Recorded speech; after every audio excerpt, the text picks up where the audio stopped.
भोले जी और माता पार्वती जी के कमल चरणों में गोर छुके गोर लागतानी हमार प्रणाम स्वीकार होखे।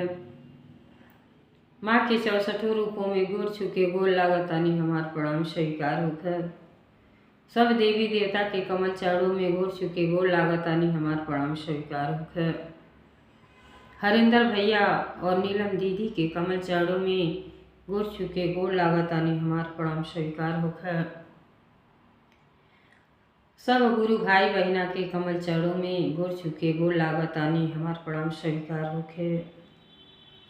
तो देखिए गुरु भाई बहना, हम भोले जी के चर्चा कथा के माध्यम से जन जन के जागरूक कर चाहतनी कि आप लोग कथा सुन के कथा में जौन भी रहस्य छिपल बा वो रहस्य के ढूंढ के और ज्ञान के मार्ग अपनानी जा। तो जो हम कथा कहे जातनी बहुते सुंदर बा गुरु भाई बहना। ये कथा के आप लोग पूरा पूरा सुनी। आ कथा जब पूरा सुनही के चाहिए, आधा कथा सुनले से पिताजी और माताजी के अपमान हुई और पूरा पूरा कथा सभी सुनब तो कथा के रहस्य के बारे में आप लोगन के पता चली और आनंद भी आई। कथा प्रवचन से तो ज्ञान मिलेला, तो ज्ञान के मार्ग आप सभी जरूर अपनाई। जब दान पुण्य करे के कुछ जानबे ना करब सभी तो कैसे ज्ञान हुई। देखिए कथा में एगो दान चंद नाम तो इतना सुंदर माई रखले रही कि दान चंद रहना, लेकिन अपने जीवन में एक पैसा कहीं दान पुण्य ना कैले रहना। तो आई जा जो कथा के माध्यम से सुनी जा सभी और आनंद उठाई सभी। बहुते अच्छा कथा बा। आ कथा हमारा आप लोगन के रोचक लगी तो हमारे विधाता ज्ञान चैनल के सब्सक्राइब कर दे जा, ताकि अगला भी वीडियो पड़ा तो आप लोग आनंद उठा सकें। बहुते सुंदर कथा बा कि श्मशाने घाटे पर से अब भगवान जी उनके कैसे माफ कर देता नहीं। जब पूरा कथा सुनब तबे आप सभी के ज्ञान हुई।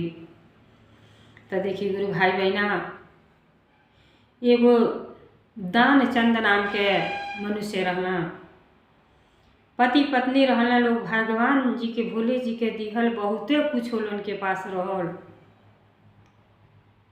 लेकिन जौन मनुष्य के शरीर पा के करे के चाही वो एको काम ना कर पौले रहना। खाली कमैले और खैले उतने में रह गई ना, एकरे आगे कुछ ना जानल।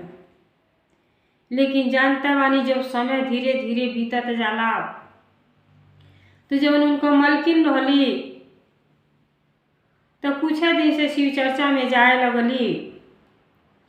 और जब चर्चा में जैले से समझ ली जे भी चर्चा में जाला तो मन तो बदलिए जाला। जे भोले जी के दरबार में चल जाला तो ओकर सब दुख दूर हो जाला और मन प्रसन्न हो जाला, मन चित्त सब साफ हो जाला और ज्ञान के मार्ग अपना लेला। जब गईली शिव चर्चा में तो शिव जी के चर्चा में तो यह कुल सुनावल जाला कि कहानी के माध्यम से सुनी, चाहे चर्चा के माध्यम से सुनी, चाहे भजन कीर्तन के माध्यम से सुनी, कि आपके बुद्धि दिमाग बढ़े और ज्ञान मिले। जब वहाँ गईली गुरु बहिना तो जब ज्ञान के बात ही सुनली कि दुनिया संसार मोह माया के जाल बा, ई जौन सब कुछ धन दौलत कोठा अटारी गाड़ी घोड़ा जवन भी बा सब यहीं छोड़ के चल जाए के बा, कुछहु साथे ना जाई। तो जब भी ज्ञान हो जा तबे भक्ति भाव कले, दान पुण्य कले, तीर्थ धाम कले, अपने जीवन के धन्य बना ला। अब जब से जाए लगली मन बेचारी के बदल गई। तब एक दिन अली अपने घरे तो अपने पतिदेव जी से कहताड़ी कि आपके नाम तो कितना सुंदर बा। जब ज्ञान मिलेला तो देखी नाम भी, नाम से प्रभाव पड़ेला, लेकिन उन नामों से उनके तन को प्रभाव नहीं रहल। काहे खातिर स्वभाव ऐसा रहल कि खाली कमाए और खाए, ओकरे बाद दान पुण्य करे करतीन तो उनकर रोआ थर थर आ जाती, इतना मेहनत से कमा के ले आए नहीं तो कैसे हम दान कर दी। खाली वही लौके, पीछे ना लौके कि आखिर हम जब मरब जाए तो वहाँ हमके का खाए पिए के मिली। देखिए वो राजा रहना, वो सोनवे दान कैले रहना। जब मर के गई ना, जब यमराज लेके गई ना, तो वहाँ उनके सोनवे खाए के मिलो। तब देखी गुरु भाई बहना, जब भूख प्यास लगल रही तो सोना चांदी कामे ना आई। यही से छोटा मोटा दान है अन्न दान। जी अन्न के दान करेला, प्यासे के पानी पिलावेला, उहे चीज रखल रहला जैले पर वहाँ जैते भूख प्यास से आदमी तड़पेला तो उहे खाए पिए के मिलेला।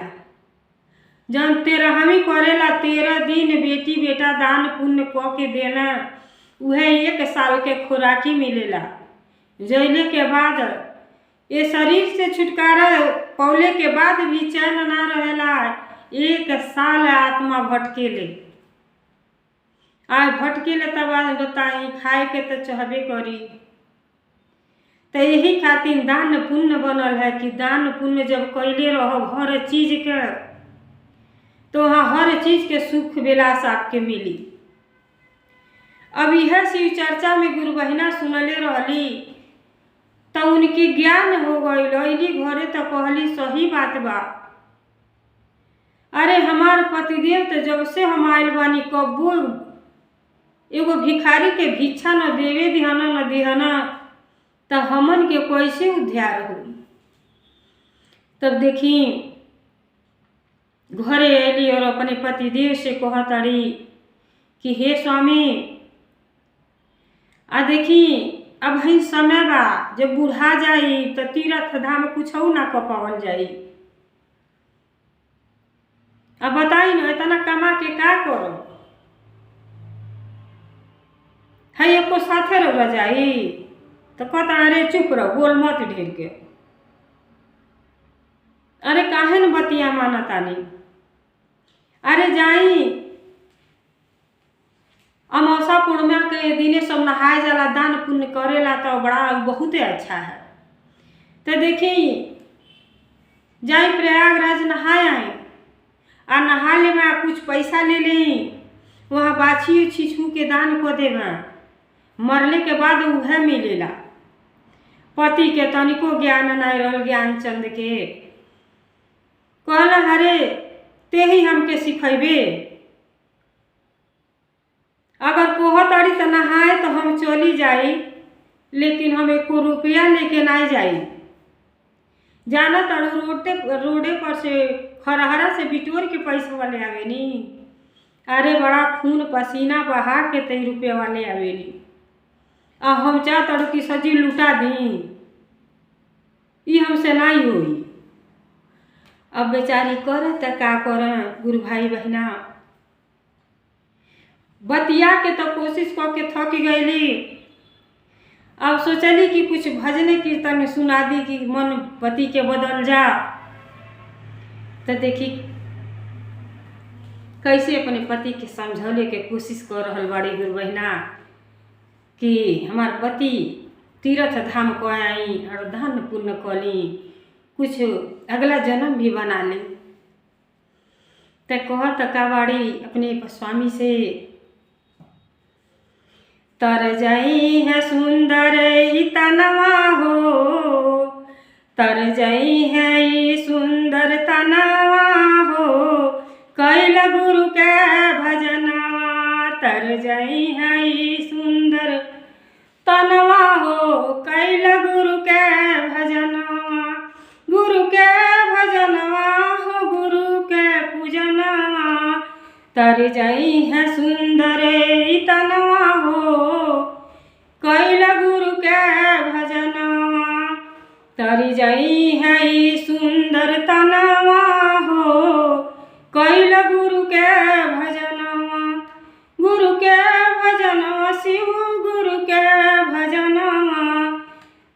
जई है सुंदर तनवा हो कैल गुरु के भजनवा। का करबा रुपया खजनवा हो कैल गुरु के भजनवा।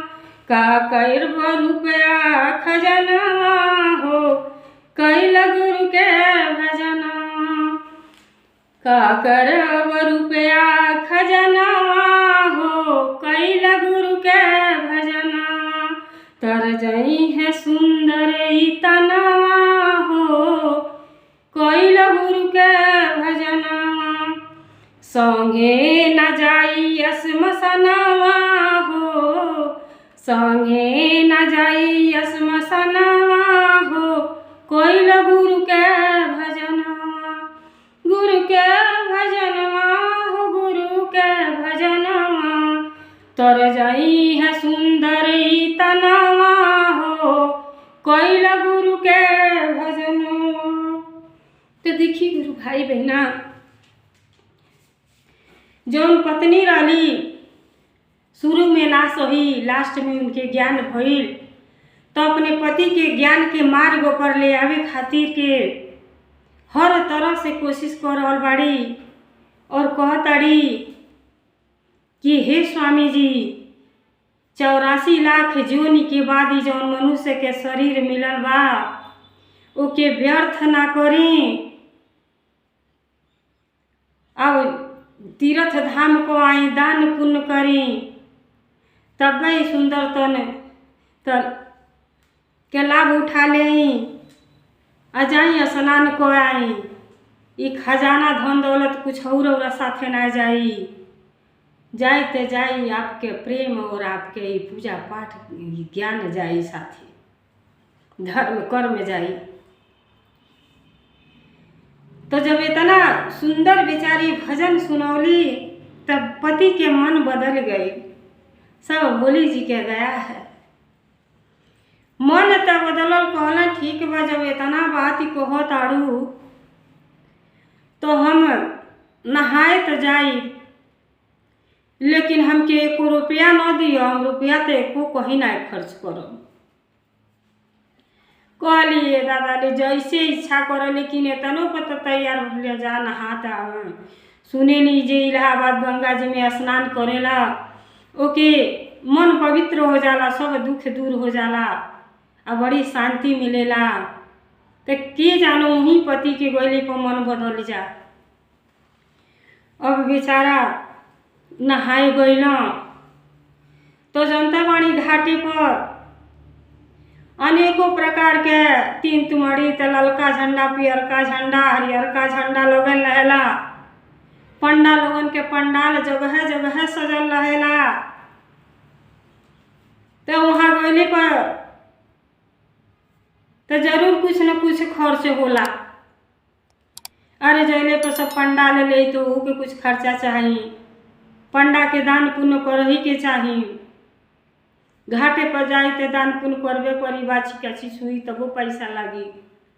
अब रहे पर सोचत जाता ना दान चंद, उनका माई इतना अच्छा दान चंद नाम रखले रहली कि घटवो पर गइले तबे धवे बा। अरे अगर जैसे जाए तो पंडाल में रहले के पैसा मंगी है सब, पंडा के और सीधा पिसान छू के चाहिए। आ घाटे पर जाए तो बाछी छुए करतीन बेखल करी है सब। अब वन में विचार कैले देखी कंजूसन के केतनो समझाइबे, अज्ञानी के केतनो समझाइब ज्ञान ना होई। अब सोचता ना कि ओहू गइले तो बड़ा लोचे बा, कहाँ है हमार पत्नी देखे आवताड़ी, ऊ तो भेज देली तो जा तनी नहाए। तो मन में तो नहाए जैले के इच्छा तो बान आई, पत्नी के कोले पर जाता ना। कहले ऐसे अच्छा चीज बा कि श्मशान घाट, और श्मशान घाट पर केहू लौकत नइखे। आ चलो तनी वही धीरे से डुबकी लगा लेवा। नदिया एक घाट बहुतेरे, अरे नहाई कैसे मतलब बा ना, तो स्नान को ले। अब ई गई ना जैसे श्मशान घाट पर चारों ओर ताकली है ना, अब कहना मौका तो बढ़िया बाकी केहू घाट पर केहू नहीं खे। जब केहू के ना देखल ना तो जैसे गंगा जी में डुबकी लगावता ना, देखी गुरु भाई बहना भोले जी के संदया कहली बहुत आदमी मनुष्य देखनी कि एक कंजूसड़ा के तोरे तोरे। अब भगवान जी जैसे बुड़ुकी पानी में एक के मारला 5 बुड़ुकी मारल जाला, अब जैसे ऊपर आता ना तैसे भोले जी डोमे के रूप धर के वहीं प्रकट हो गईनी। जे घटवा पर सब रहेला वही के रूप धारण कलिहनी। और अब देखा ना तो इतना शक बका गई इहो दादा देखो तानी इहो लोचा करी, अरे कहीं मंदिर मस्जिद कहीं जाई जा तो बैठे के जगह के पैसे में मांगे लगी हैं सब। अब नहा का बेचारा बुड़की तो मारने लग कहला देखा तानी बेधे बा। और जैसे नहा के बहरे निकलना तो कहल यारे अब तो नदी में नहा ले श्मशान घाट है, एक दिन हमन के कमाई नहीं तो साल भर बैठ के खा ली।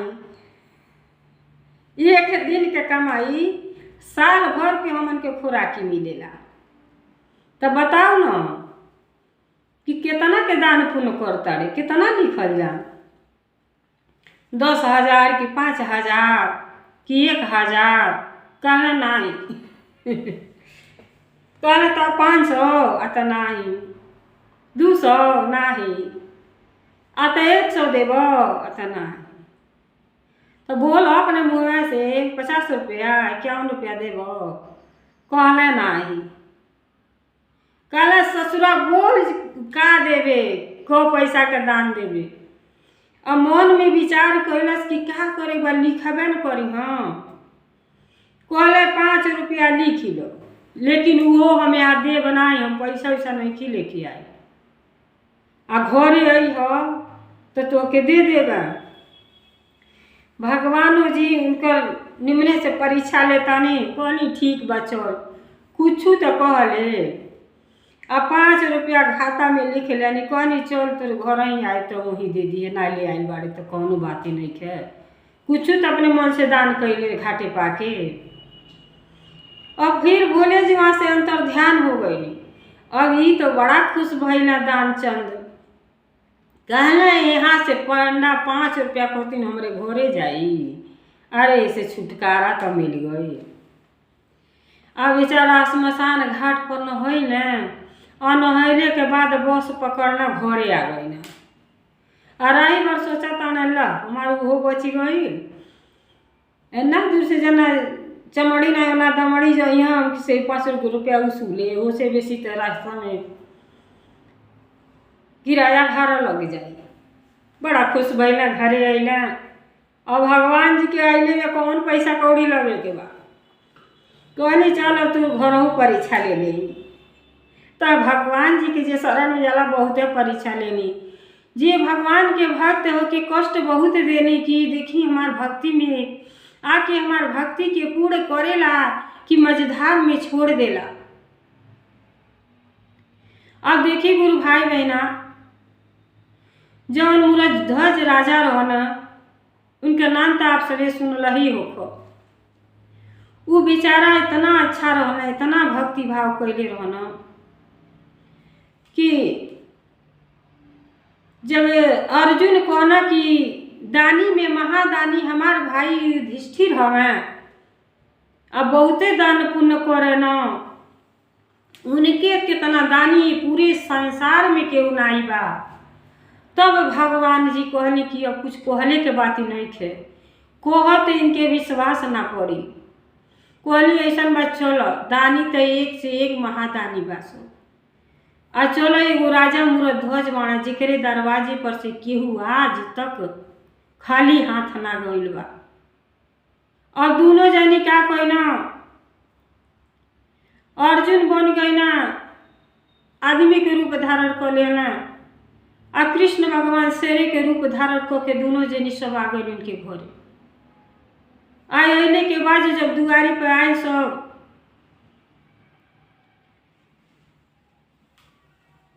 तब वो राजा निकलना कोने की बड़ा अतिथि के अपने सेवा भाव कर हाथ पैर धोना निक से आसन पर बैठौना कोने बोली का सेवा बा।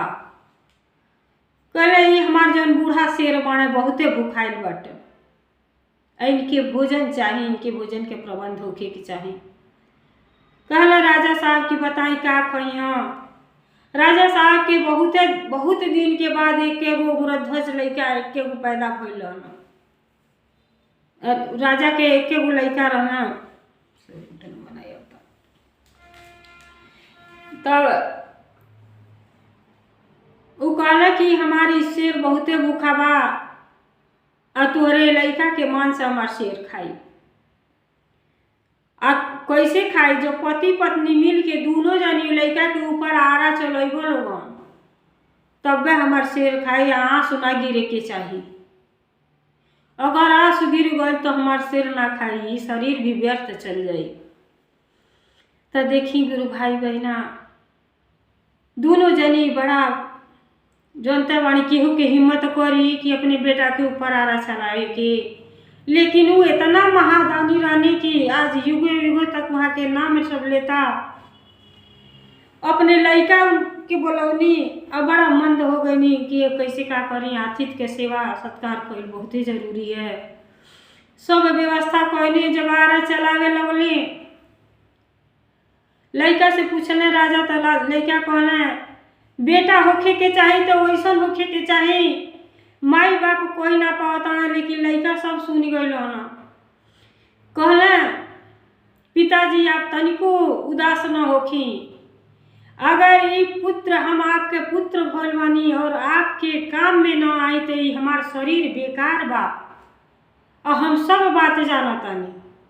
माई के मुंह पकड़ लेना। कहला माई तू तनिको ना रोइह आ काने में एक काम करियो कि काने में हमरा रुई डाल दिहो कि केहू के रुआई के आवाज हमरे काने में न जा, दुख न होखे।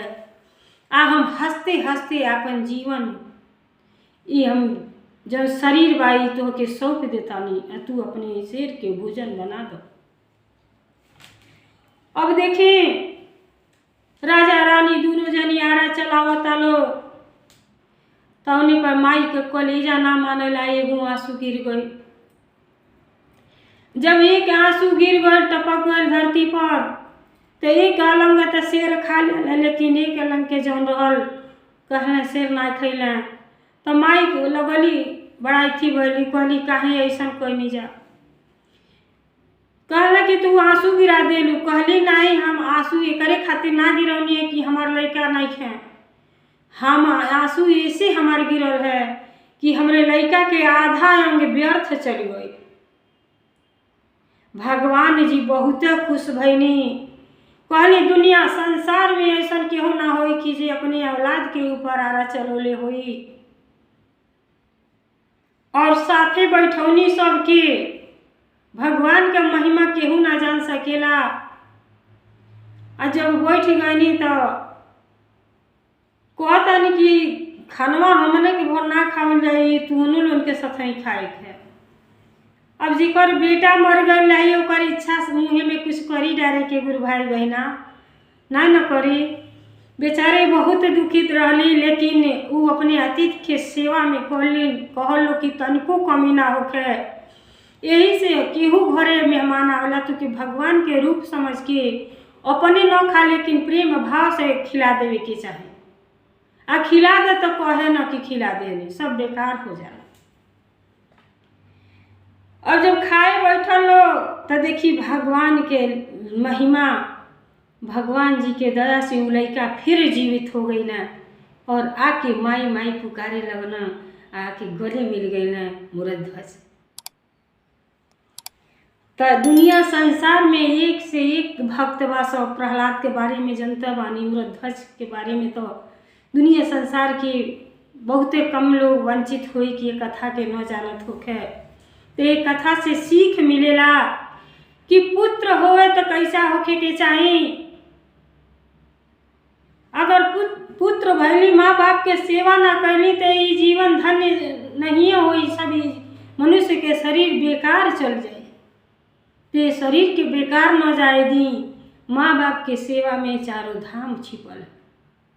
और मुराध्वज माँ बाप के कहना मानला, उनके भोले जी जीवन दान दे दिहनी कृष्ण भगवान, और अपने रूप में आईनी दर्शन भी दे दिहनी। माई बाप धन्य हो गए लोग कि आज हमार वर्षों के तपस्या पूर्ण हो गई।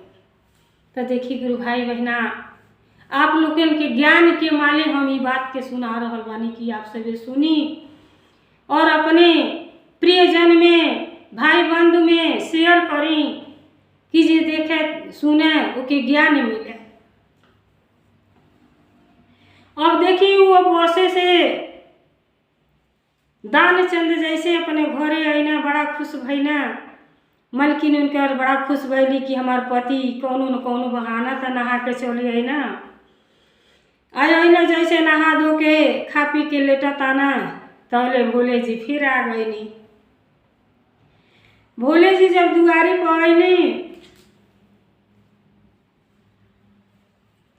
तो कहतनी ये जजमान। तब मलकिनिया निकलली, मलकिनियो उधर रहली। अरे कुछ दिन से शिव चर्चा में जात रहली। अत का है बाबा, अत हम प्रयागराज से पंडा आयल बानी। अत कहीं का बाती है? अरे तुहार पोती बा ना, 5 रुपया के संकल्प कके न कहना घरवा अइह तो दे देबा। तो वह हम वसूली करे आयल बानी। और पत्नी तो जानता रही कि पति हमार महाकंजूस हमें। वही कथी काजी गई नहाए आ 5 रुपया ना रहल दान करे के। ओ पंडा बाबा आयल बानी दुआरी पर। अब कहता ना आई हो दादा, हम तो कहनी पंडा वहाँ से यहाँ ले का आई, उसी बेसी तो किराया भाड़ा लग जाई।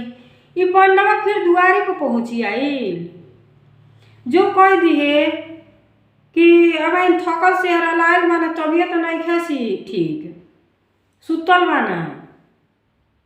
मलकिनियो गया रहल, अगर अपन अलग से 5 रुपया दे देले रह। अब आइल घरे मलकिनिया तो कहत का बा कि ये बाबा बड़ा तबियत खराब बा, आइल बाना कहला तबियत ठीक हो जाए तो अइमा तो ले जाइब।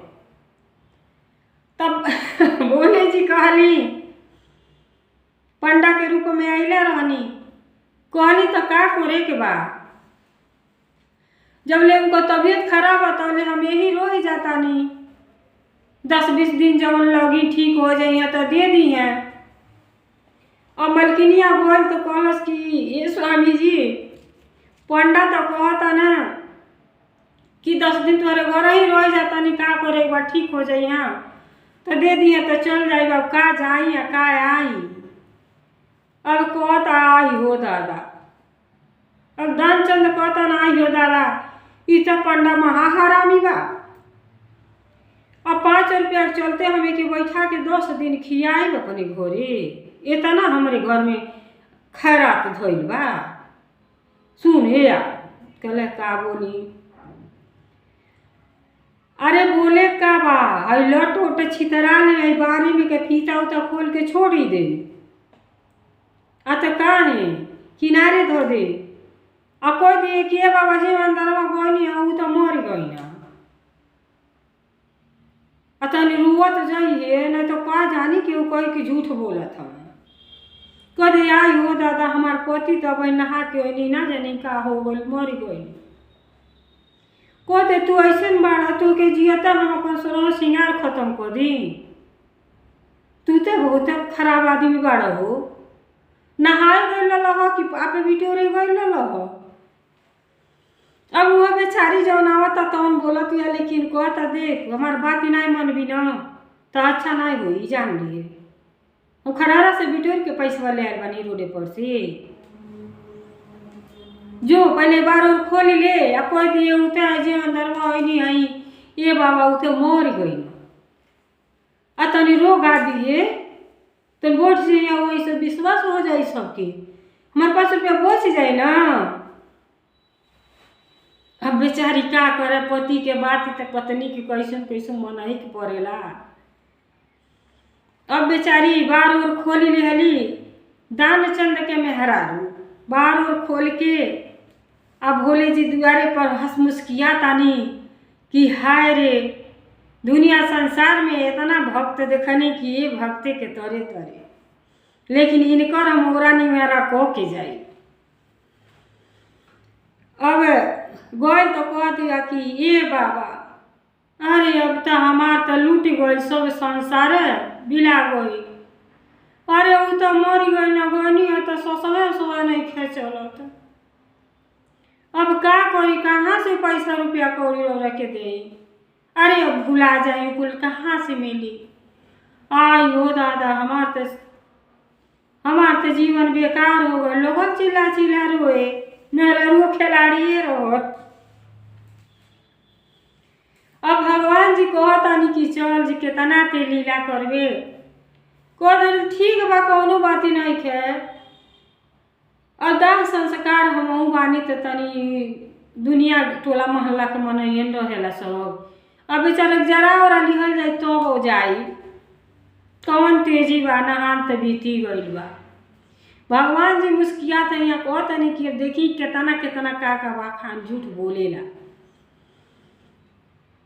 अब का कहले कहले झूठ वाला मोहल्ला में कोई दी बांस उस काट के सब टिकठी बना दे, अरे घाटों पे जाए तली तो चली जाइए कि चली जाए गोर के बैठल रही हैं। अब टिकठी उकठी सजा गई, ओमे दम सधले बा, कफन उफन लपेटा गई, और जब लपेटा गई तो जनता मानी पत्नी के जीव ना मानेला, कहते या कि अरे अब तो मुँह से बोली दी, अरे अब तो मुँह से बोली दी, अरे देखो तो सुंदर शरीरिया आगे में जल जाई, अब तो बोली दी। तो गांव के जितना लोग जुटल लोग सब तो जानल कि सचमुच मर गई बा, तो मने ये कहता ना इस सत्य बोलत ये तक कि सत्य ना मानता कि जब मेहरारू के मर्द पति मर जाला तो मेहरारू पागल हो जाली, ये औरत पागल हो गई बाड़ी, तब तो तर कहती अरे कि मुँह से बोल दो, अरे मुर्दा कहीं बोल सकेला। और उते बार बार रिक्वेस्ट करता रही कि तू 5 रुपया करती ना अपन जान दे देता, इस घर संसार छोड़ के जाता, और देखा तो सुंदर शरीर आगे में जड़ जाई, सब चीज यही छोड़ के जाता रहा, लेकिन तो के 5 रुपया संतोष नहीं खे हो। अभी बेचारी रोत कलपत साथे जाता रही घाटी पर ले, लेकिन उनकर बात केहू ना सुनाता। अब वहाँ जब सुता उता गई ना तब भगवान जी वहाँ फिर गई नहीं, देखी ओकरे साथे गई भगवान जी, तो जनता रहनी कि एक कागज पूरा नहीं भइल बा तो भोले जी के इजाजत के तो वहाँ जा ही नहीं सकेला, दम सधले बाटे, टिकठी सज गल बा, माचिस बराए जाता। तब वो पंडा कहनी कि तनी हम 2 ठो बात कहल चाहता नहीं उसे। अब भोले जी गईनी या काने में कहनी कि अरे अब तो तू बैकुंठ में जाए वाला बाटो, अब तो बोली दो सच्चाई कि तू जिंदा बाटो। जब इतना बैकुंठ का नाम भोले जी काने में जब लेहली तय आँखी खोली कि भगवान जी और तकल आ तकले के बाद कह तटे कि आई हो दादा इत लगता कि केहू देवीय देवता है, मन में अब विश्वास उत्पन्न हो गई, जान गई कि आम आदमी तो केहू बात के ना को पाई, कहले कि हम बैकुंठ से आयल बाणी, तुहार बैकुंठ हो जाई, आ तू अब सत्य सत्य बता दो का कहल चाहता। तब बेचारा कहता हाथ जोड़ के कि हम यह कहल चाहतानी कि जवन 5 रुपया हमार कॉपिया पर लिखले रहनी तो भुला जाई, 5 रुपया न मांगी। कहली धन्य ये आदमी बा कि 5 रुपया करतीन या अपन जान देवे करतीन, जिंदे जरे करतीन तैयार हो गइल बा। तब देखी भक्त के आगे भगवान के झुके के पड़ेला। भोले जी कहले कि चल तो के हम माफ कर देतानी, लेकिन तू अंतिम तक परीक्षा तो ले लेनी, आँख खोलबो जो कैलस तो भगवान के दर्शन पा गई। भगवान के महिमा केहू ना जान पावेला। और जब भगवान के देखलस तो कि विश्वास हो गई, भगवान जी भक्त के आगे हार गईनी कि वचनों कंजूस देखनी कि एकरे से तरे तरे कि अब ई कारण अब सब माचिस बार जर जाती, जीवन खत्म हो जाता, लेकिन ये दान नहीं कोई। तो देखिए गुरु भाई बहना, कथा में कितना रहस्य छिपल बा। आपके मनोरंजन के साथ साथ ज्ञान के मार्ग भी मिलला, लेकिन जब ज्ञान अपनाए तबे ज्ञान मिली। अरे हे काने से सुनली, हे काने से उड़ा देनी तो का ज्ञान पाई है। जब सुनले की कोशिश आदमी करी तब भी ज्ञान हो पाए। तो जब कथा के पूरा पूरा सुनब, मंथन करब, अपने 10 जन में शेयर करब, तब आपके खुदे आनंद आई। तो देखिए गुरु भाई बहन, हमार कथा आप लोगों की कैसन लगल, आप लोग कमेंट जरूर करब जा। कहाँ से करत हैं, बड़ी खुशी हुई। हर हर महादेव, हर घर महादेव, भोलेनाथ की जय, सच्चे दरबार की जय, 56 कोट देवता की जय। हर हर महादेव।